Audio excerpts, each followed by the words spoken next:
Hello everyone, welcome to my channel time to study guys. आज मैं आपके लेकर आई हूँ BA third semester English British and American drama का यूनिट सेकंड।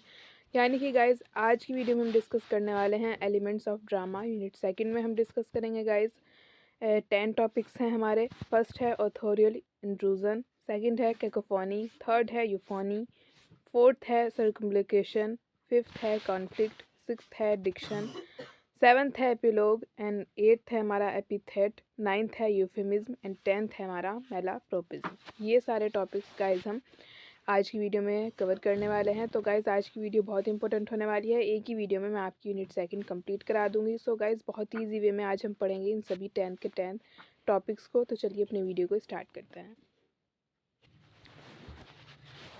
फर्स्ट है गाइज ऑथोरियल इंट्रूजन, यानी कि गाइज इसे हिंदी में बोलते हैं आधिकारिक घुसपैठ। चलिए स्टार्ट करते हैं। Authorial intrusion is a literary technique where the author directly address the readers. It established a relationship between the reader and writer. It important to notice that books with omniscient narrators are technically authorial intrusion. Name of some authors of this genre are Charlotte Bronte, Leo Tolstoy and George Eliot. Geoffrey Chaucer की जो contemporary tales है वो इसका perfect example है। So guys ये हमारी ऑथोरियल intrusion complete हो जाती है फर्स्ट। सेकंड देखते हैं कैकोफोनी। कर्कश ध्वनि बोलते हैं गाइज इसे हिंदी में। The word cacophony comes from the Greek language. It means bad sound. It is used to describe the musicality of language or how interrupting the natural flow of writing with hard, sharp words. Cacophony is the use of combination of words with loud, harsh sounds. The Bells by Edgar Allan Poe is the perfect example of cacophony. Third है guys हमारा यूफोनी, जिसे बोलते हैं अच्छी ध्वनि। वो कर्कश ध्वनि था, यूफोनी हो गया हमारा अच्छी ध्वनि। तो ये आप समझ लीजिए कैकोफोनी का अपोजिट है, यानी कि वो बुरी ध्वनि थी तो ये अच्छी ध्वनि है। The word euphony comes from the Greek word euphonia which means well sound. It is a sound device consisting of several words that are pleasing to the ears. The sounds made by these words are meant to be soothing rather than harsh or alarming. Rougher sounds can be produced euphonies opposite cacophony, which produce a harsh and sharp sounds. Guys ये हमारा यूफोनी हो गया, जिसमें बताया हुआ है कि Greek word यूफोनिया से लिया हुआ है, जिसका मीन्स है वेल साउंड। और ये वो साउंड होती है जो कानों को सुनने में अच्छी लगती है।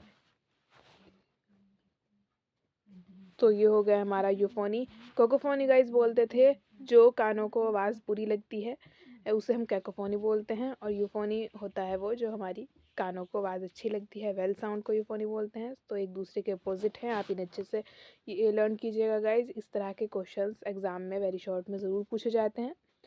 तो फोर्थ देखते हैं गाइज हम अपना सर्कमलोकेशन, परिक्रमण इसे हिंदी में बोलते हैं। Circumlocution is an effective technique for confusing either the reader or characters within the story. Circumlocution is especially useful when a character or narrator wants to be ambiguous or evasive. Circumlocution means talking in circles or talking around. It is when you want to discuss something but do not want to make any direct reference to it. George Orwell's Animal Farm is the perfect example of circumlocution. सर्कमलोकेशन को guys आप ऐसे भी समझ सकते हैं, बातों को घुमा फिरा कर बोलना। यानी कि जब हम किसी बात को बता तो रहे हों पर वो इस वे में बता रहे हों कि सामने वाला डायरेक्ट समझ ना पाए, उसे बोलते हैं हम सर्कमलोकेशन। चलिए देखते हैं अपना फिफ्थ टॉपिक है गाइज हमारा कॉन्फ्लिक्ट, यानी कि संघर्ष, जिसे विवाद भी बोलते हैं। Drama without conflict is usually very dull indeed. Irish playwright George Bernard Shaw once said, "No conflict, no drama." Conflict is the basis of all good drama and should therefore be an essential learning component in drama. In literature, conflict is literary element that involve a struggle between two opposing forces, usually a protagonist and an antagonist. Guys conflict को विवाद बोलते हैं, संघर्ष बोलते हैं, ऐसे मैंने बताया है। ईरिश जो प्ले राइट थे जॉर्ज बेनार्ड शॉ, उन्होंने कहा था कि नो कॉन्फ्लिक्ट नो ड्रामा, यानी कि वो कोई ड्रामा ही नहीं है जिसमें कोई कॉन्फ्लिक्ट ना हो, यानी कि कोई विवाद ना हो। तो गाइज हर ड्रामा में, हर मूवी में एक दो कैरेक्टर्स होता है, एक हीरो होता है, एक विलेन होता है। प्रोटोगोनिस्ट हीरो को बोलते हैं, एंटागोनिस्ट विलेन को बोलते हैं। तो ये दो अपोजिंग फोर्सेस होती हैं जिस जो संघर्ष पैदा करती हैं, कॉन्फ्लिक्ट पैदा करती हैं मूवी या स्टोरी में, तो इसे ही कॉन्फ्लिक्ट बोला जाता है। Conflict provides crucial tension in any story and is use to drive the narrative forward. ये एक ऐसी मूव होता है स्टोरी का जो पूरे क्या कहते हैं स्टोरी को एक दूसरे से जोड़ के रखता है और आगे इसके थ्रू स्टोरी बढ़ती रहती है। तो ये हो गया हमारा कॉन्फ्लिक्ट, आप इसे अच्छे से समझ गए होंगे। Type of literary conflict, there are 6 type of literary conflict. First है character versus self, character versus character second हो गया हमारा। थर्ड है character versus nature.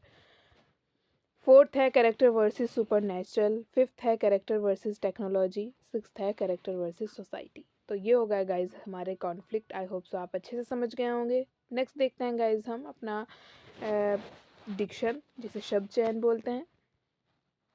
Diction refers to the choice and use of words and phrases in speech and writing. The words chosen should suit the purpose and audiences. Writers choose specific words and phrases depending on the outcome they are trying to achieve. Diction होता है guys शब्द चयन के writer जो है वो किस तरह के वर्ड्स को यूज़ कर रहा है अपनी स्टोरी लिखने में। आप ऐसे भी समझ सकते हैं कि in literary works writers use specific word to convey mood, atmosphere and tone to the readers. इस तरह के एक literary work, in literary work यानी कि एक साहित्यिक कार्य में, साहित्यिक विधा में राइटर जो वर्ड यूज़ करता है, जो एटमॉस्फेयर यूज़ करता है, जो टोन यूज़ करता है, मूड यूज़ करता है, ताकि वो अपना जो मैसेज है वो रीडर्स को अच्छी तरह कन्वे कर सके। वो इस तरह के वर्ड्स को चूज़ करता है। जो वर्ड्स होते हैं गाइस ज़्यादा डिफ़िकल्ट नहीं होने चाहिए, इस तरह के वर्ड्स होने चाहिए जो रीडर आसानी से समझ सके। इसे ही बोलते हैं गाइस डिक्शन, शब्द चयन। चलिए देखते हैं टाइप्स ऑफ डिक्शन। फर्स्ट है फॉर्मल डिक्शन, सेकेंड है इनफॉर्मल डिक्शन, थर्ड है पेडांटिक डिक्शन,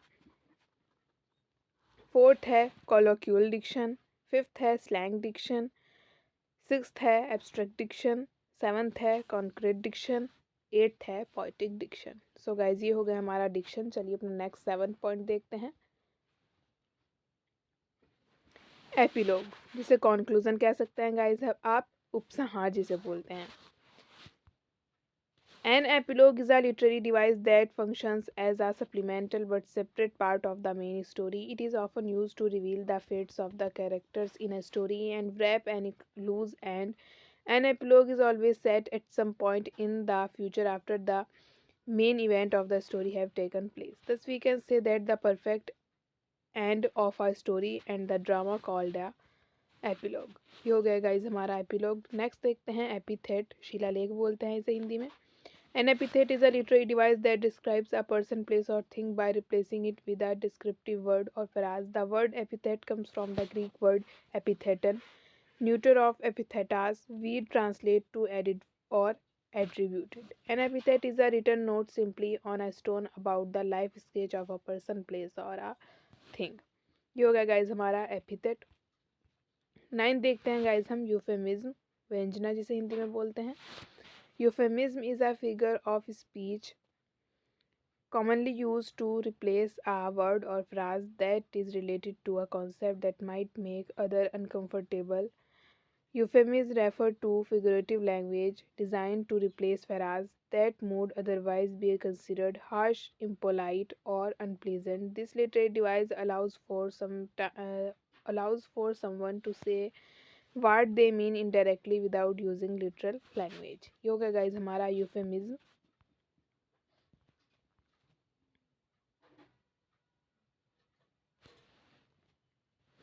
चलिए गई नेक्स्ट देखते हैं और लास्ट है हमारा 10th malapropism. Mal is originally a French prefix which means ill and aprop means to the purpose.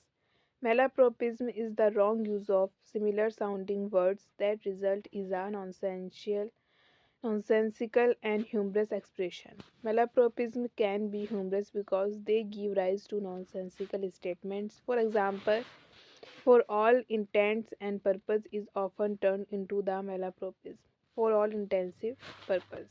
The play The Rivals in 1775 by Richard Brinsley Sheridan is the perfect example of malapropism. She is headstrong as an alligator on the bank of the Nile. ये इसका guys perfect example हो जाएगा, example है इसके।